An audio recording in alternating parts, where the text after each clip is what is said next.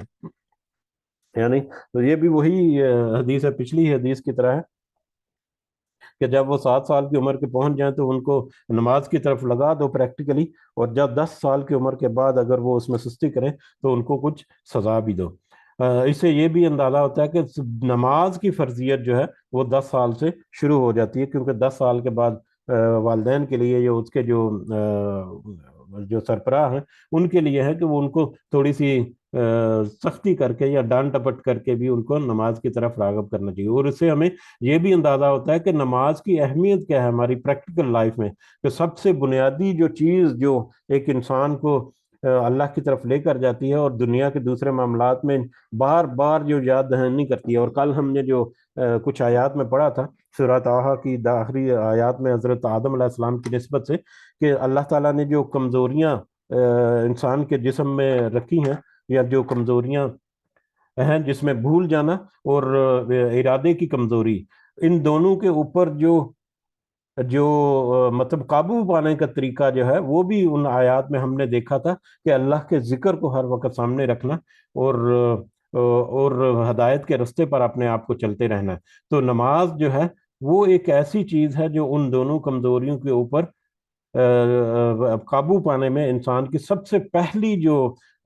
سیڑھی ہے وہ نماز ہی ہے۔ تو لہٰذا نماز کا اہتمام کرنا، اس سے اس کی اہمیت کا اور افادیت کا پتہ چلتا ہے کہ بچپن میں سے باقی چیزیں جو ہیں وہ بھی آ سکتی ہیں، جیسے صدقات وغیرہ ہیں وہ بھی بچوں کے سامنے آپ دیں، دوسروں کی خدمت کریں۔ صدقات کو میں کہتا ہوں کہ دوسروں کی مدد کرنا نہیں، دوسروں کی خدمت کرنا